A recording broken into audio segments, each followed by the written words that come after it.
नमस्कार दोस्तों। आज 26 मार्च है और 21 मार्च को आप सबने देखा कैसे रात को मुख्यमंत्री अरविंद केजरीवाल जी के घर में घुस के केंद्र सरकार की ईडी उनको गिरफ्तार करके ले गई और तब से वे ईडी की हिरासत में हैं। कोई साधारण आदमी भी इस तरीके से गिरफ्तार हो जाए तो उसकी चिंताएं रहती हैं, पत्नी का क्या है, बच्चों का क्या है, कौन वकील किया जाए, कैसे बेल ली जाए, क्या बहस हो रही है। और हमारे अरविंद केजरीवाल जी ऐसे मुख्यमंत्री हैं, ऐसी मिट्टी के बने हैं कि वहाँ ईडी की हिरासत में भी उनको ये लगा हुआ है कि कहीं ऐसा तो नहीं कि मैं हिरासत में चला जाऊं और पीछे से दिल्ली के लोगों की परेशानियां बढ़ जाएं। और एक विषय उनके दिल के हमेशा बड़ा करीब रहा, दिल्ली की स्वास्थ्य व्यवस्थाएं, कि दिल्ली के अस्पतालों में समय पे इलाज मिले, गरीब को भी मिले, मिडिल क्लास को भी मिले, मुफ्त इलाज मिले, मुफ्त दवा मिले, मुफ्त टेस्ट मिले। मुझे याद है कि जब मुख्यमंत्री जी बाहर थे तो मुझे कहते थे कि तू कब जाएगा अस्पताल, कब जाएगा? तो मैं बोलूँगा सर कल जाऊँगा। कौन सा हॉस्पिटल जाएगा? मैं कहूँ सर इतने में जाऊँगा। अच्छा ठीक है। तो मैं कई बार फेसबुक लाइव और ट्विटर पे लाइव दिखता था, कई बार टीवी की तरफ से लाइव दिखता था, तो कहते थे अरे तू सीधा ही स्टोर में क्यों चला जाता है? तू पहले खिड़की पे जाया कर, जहां पे दवा मिलती है उस खिड़की पे जाया कर, वहां पे उन्हें पता नहीं लगना चाहिए कि तू मंत्री है। वहां लोगों का पर्चा ले लेकर पूछा कर कि इस पर्चे के अंदर 3 दवाइयां हैं तो कितनी मिली, देखा कर कि वही दवाई है या नहीं है, कहीं ऐसा तो नहीं कि दवाई कोई और लिखी है वो दूसरी मिली, और फिर लिखा कर कि कितनी दवाइयां मिल रही हैं। पहले मेरे को आइडिया नहीं था, मैं पहले ही एमएस के पास जाके पूछता था कि भाई ईडीएल लिस्ट कितनी है, असेंशियल ड्रग लिस्ट उसमें कितनी मौजूद है। कहते नहीं इनके चक्कर में मत पड़, तू बाबू मत बन,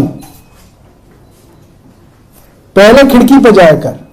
और देखते थे, हर वीडियो को देख के कहते थे कि यहाँ पे तो ये दवाई नहीं थी, तो क्या किया? फिर मैं बताता था कि ऐसे किया, ऐसे किया। और मोहल्ला क्लिनिक्स के विषय में कई बार लोग डायरेक्ट शिकायत कर देते थे, तो पूछते थे कि ये मोहल्ला क्लिनिक यहाँ पे है, इसमें तो इतने दिनों से डॉक्टर नहीं है, क्यों नहीं है? इतने दिनों से है तो अफसर ने क्या कार्रवाई की, तुमने क्या किया? एक एक चीज का ध्यान रखते थे।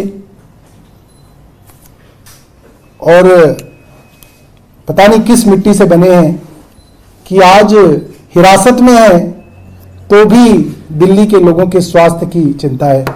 उन्होंने एक डायरेक्शन मुझे भेजी है कि सीएम साहब ये जान के बेहद व्यथित हैं कि दिल्ली के कई अस्पतालों में और मोहल्ला क्लिनिकों के अंदर दवाइयाँ उपलब्ध नहीं। कुछ अस्पतालों में, मोहल्ला क्लिनिकों के अंदर जो मुफ्त टेस्ट होते हैं, जो मुफ्त ब्लड टेस्ट होते हैं और सैंपल्स होते हैं, वो उपलब्ध नहीं है।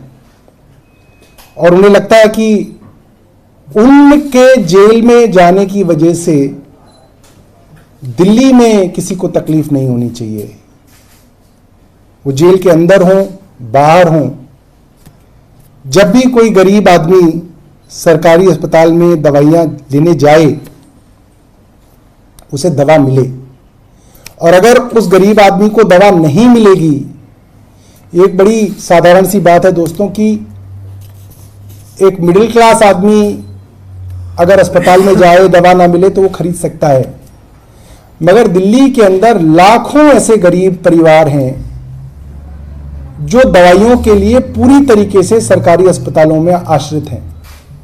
और कुछ लोगों की तो दवाइयां ऐसी हैं जो जब तक जिएंगे तब तक उनकी दवा चलेगी।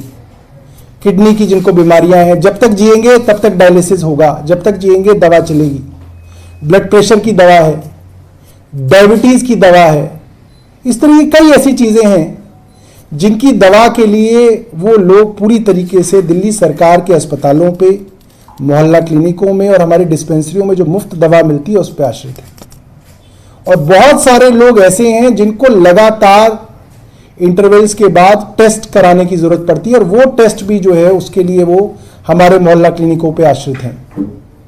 और इस तरीके की सूचना मुख्यमंत्री जी को मिली है कि कई मोहल्ला क्लिनिकों के अंदर जो मुफ्त टेस्ट होते थे उसके अंदर समस्या आ रही है।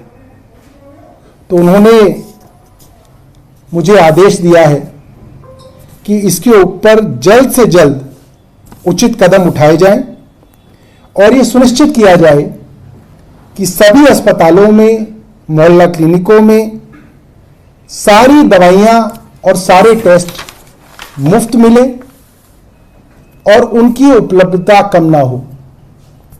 मैं समझता हूं कि उनका निर्देश तो हमारे लिए भगवान की आज्ञा जैसा है, और इसके ऊपर युद्ध स्तर पे मेरा विभाग और मैं मिलकर कार्रवाई करेंगे। और मैं अरविंद केजरीवाल जी की तरफ से सभी दिल्ली के लोगों को ये आश्वस्त करना चाहता हूं कि आपका मुख्यमंत्री चाहे जेल में है, मगर सोच वो सिर्फ आपके लिए रहा है, सिर्फ और सिर्फ जनता के लिए मुख्यमंत्री सोच रहे हैं। और उनकी चिंता यही है कि उनके जाने के बाद पीछे कोई व्यवस्था खराब ना हो। और हम सब लोग जो उनके सिपाही हैं, हम सब लोग 24 घंटे काम करेंगे, मगर कोई दिक्कत जो है दिल्ली वालों को नहीं होने देंगे। ऐसी मुख्यमंत्री जी की इच्छा है और हमारे लिए ये भगवान की आज्ञा जैसा है। बहुत बहुत धन्यवाद।